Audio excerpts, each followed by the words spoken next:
Hello mga kantrip, good evening po sa ating lahat. Welcome back again to our channel. Kumusta po kayo? So ang pag-uusapan po natin ngayon ay isa pong comment na isa nating ka-antrip na nagpagawa ng kanyang motor. And then may nasira daw. Kumbaga ang ipapagawa niya dapat ay halimbawa mga ka-antrip, ganito na lang. Halimbawa, ang papapalitan niya sana ay piston ring lang. Kaya lang nagsuggest ang mekaniko na kumbaga palitan ang tap, palitan na pati ang piston kit. So, dapat daw ba niya yung bayaran? So, the answer is yes mga ka-antrip. Ganito po kasi yun. May mga pagkakataon po kasi actually madalas ito na nangyayari sa mga shop or kahit dito sa amin. Halimbawa, ang pinunta talaga ng customer ay, halimbawa, ito na ipagawa niya nga, mausok daw. So, syempre, ina-expect niya or sabi-sabi din ng mga kakilala niya or may mga napagtanungan siya na pag mausok ay piston ring. So, automatic piston ring. Tapos, pupunta dito, tatanong kung magkano ang piston ring, tapos papagawa niya. Ngayon, pag baklas na ang piston ring, ay hindi lang pala piston ring ang kailangang palitan. Halimbawa, kailangan ng palitan ng piston kit, yung piston mismo. So, halimbawa, sasabihin ng mekaniko, hindi na pwede ang piston, kailangan ng palitan ng piston. Tapos, sasabihin ng customer na, ay wag lang muna, kasi wala akong budget. So, nagsuggest ang mekaniko na kailangan na syempre, di ba, palitan ng piston, palitan ng valve seal, at palitan ng engine valve, yung barbola. Kaya lang, minsan, actually, ilang beses na itong nangyari dito sa amin, ang pinaka, may share ko sa inyo, latest na nangyari is yung customer na nagkasagutan sila ng mekaniko din namin dahil nga, ang gusto niyang papalitan lang ay piston ring. Ngayon sa pagbaklas kasi, although pinapaalam naman natin na hindi lang yan sure sir ha kung piston ring lang kasi titingnan pa ang tawag dito ang piston.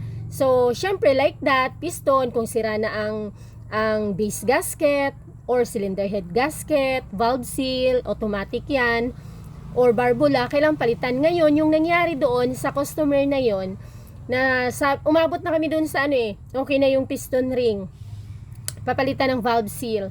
Ngayon ang problema, dito naabot na kami sa base gasket. Ngayon ang gusto niyang mangyari, dahil daw siya, baka ma-out of budget, gusto niyang mangyari, yung base gasket ay ibalik lang. So sabi ng mekaniko, hindi pwedeng ibalik na lang nga itong base gasket dahil nga durog na, sira-sira na. Tapos sabi ng mekaniko na pag tumagas yan, iba-back job mo sa akin. Sayang lang ang pagod ko dyan. Kasi syempre, pag back job, diba, wala ng labor. Kasi, yun, kumbaga, back job. Pero sa pagkakataon na ito, sinabi ng mekaniko na pag ito, ipinilit mo na gusto mong ibalik lang ito, hindi pwedeng back job to. Kasi ikaw may kagustuhan na kailangan ng palitan. Tapos gusto ng may-ari ng motor na padikitan lang daw. Medyo durog na talaga siya. So, sabi ng mekaniko, pag ito tumagas, pag i-back job mo ito, magbabayad ka na, hindi na ito back job. Tapos, medyo nagpanting-antaingan ng customer kasi nga, ang sabi niya, oo, may pangbayad ako, magbabayad ako. So, nagkasagutan na. Ngayon namagitan na ako. So, yun ang sabi ko, kailan kasi yun sir, na sana palitan kasi nga, kung okay lang sa inyo, maliban doon sa may pangbayad nga po kayo, yung abala nyo po. Kasi syempre, kakapagawa nyo lang ngayon, magkano lang naman ang base gasket. Kaya lang medyo nagkaroon ba ng misunderstanding sa pag-deliver ng mga salita. Mainitin ang ulo versus pagkaka-deliver ng salita nung isa. Kaya nagkasagutan talaga sila. So kapag nag-suggest po ang mekaniko, na related naman doon sa doon sa ikabubuti ng ng motor mo, pwede mo po yung sundin kasi sa ikabubuti po yun, maliban na lang kung wala ka talagang budget. Yung walang budget, kagaya nung nangyari dito na piston ring nang naman, na ang gusto niyang mangyari, kailangan din talaga palitan ng piston. Tapos, ang gusto niya is ring lang. So, ako na mismo ang nag-explain sa kanya na hindi yan tatagal, sir, kung piston ring lang. Pero kung talagang sabi mo ay pansamantala lang, baka hindi abutin ng 2 buwan, 3 buwan, babalik ka, sabihin mo na mausok ulit. Baka sisihin mo naman dito sa shop ang pagkakagawa. Dapat malinaw na hindi po ito magkaka-problema or usok ulit kung magpapalit ka po ng piston. Baka kasi sisihin mo kasi dumating siya dito galing sa ibang shop, tinutulak niya na. Ang nangyari dito, ang sinabi niya na lang na kakakapalit niya lang daw sa ibang shop last time. Although totoo naman kasi dito siya bumili ng piston ring, hindi nga lang dito pinagawa kasi nagkataon yun dito na maraming ginagawa. So sabi ko, malamang sir, yes, pinapalitan mo nga ito ng piston ring. Tama naman yon kasi natatandaan ko na parang last week ka lang bumili ng piston ring tapos pinapalitan mo.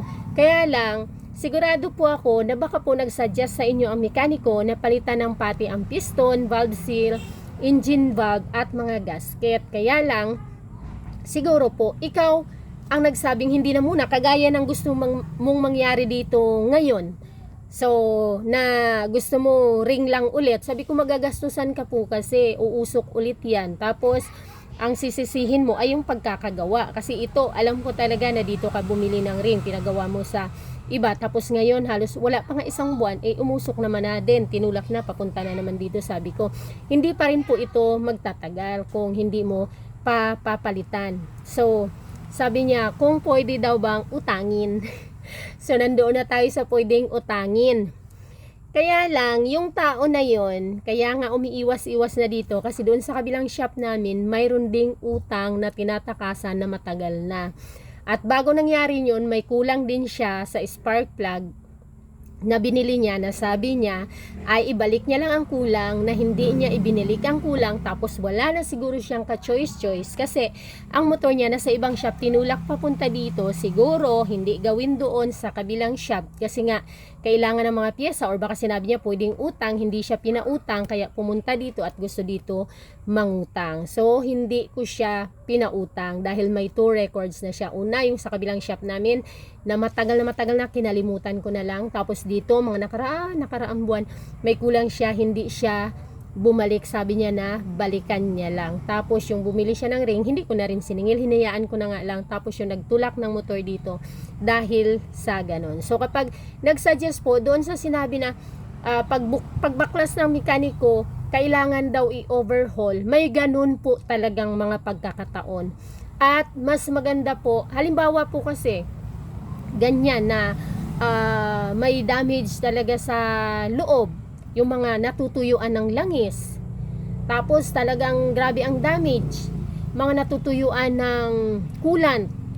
Pag sinabi ng mekaniko na kailangang overhaulin, kasi nandyan ka naman, di ba, ipapakita naman sa'yo ang mga damage nun, hindi naman tatrabahuin yan, sinuggest sa'yo, di ba, na kailangang i-overhaul. So mas maganda po na i-overhaul kasi kung hindi, babalik at babalik lang din yung sakit ng motor mo, magagastusan ka lang sa labor, sa pyesa na pautay-utay. So ganun po yun. Maliban na lang kung wala ka dyan, hindi mo alam kung anong sakit ng motor mo, hindi in-explain sa'yo, tapos sasabihin na in-overhaul nila nang hindi mo alam, ay pwede ka hindi magbayad doon kasi hindi mo alam na akala mo ipapagawa lang, papalit ka lang ng piston ring, tapos in-overhaul nila. Tapos pagbalik mo, bigla ka na lang bibigyan ng babayaran mo kasi in-overhaul nang hindi mo alam.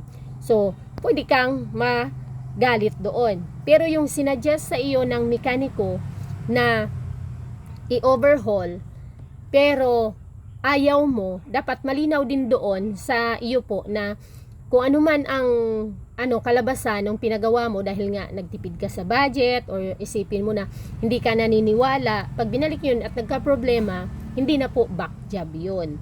Kailangan mo nang magbayad doon kung ipagawa mo ulit. So, ang masakit pa nun, kung kagaya na, nagbaklas na ng lahat-lahat, malaki ang labor, tapos pinabalik mo lang na hindi mo pinagawa, pag yan sa loob ng 2 linggo, 3 linggo, kailangan mo na talaga siyang i-overhaul, di gumastos ka lang talaga sa labor. So, ganun po yun. Sino ba ang masunod? Si customer or si mekaniko? Depende sa sitwasyon. Kung alam nyo naman, kung nakita nyo naman ang sitwasyon ng motor nyo pagbaklas at sinuggest ni mekaniko na ganito, pwede nyo pong sundin. Pero kung wala kang budget, pero sinabi na sa'yo ni mekaniko na yun ang dapat, pero ikaw ang nag-adjust dahil wala kang budget, wala kang dapat sisisihin kung magbaback job man yan, ay kailangan mong magbayad ulit sa labor. So, yun lang po. Sana'y nakatulong itong ating napag-usapan ngayon. Thank you so much. Comment lang po kayo kung meron kayong katanungan na pwede kong mabigyan ng kasagutan. Bye-bye. Please like the video. Bye. See you next time.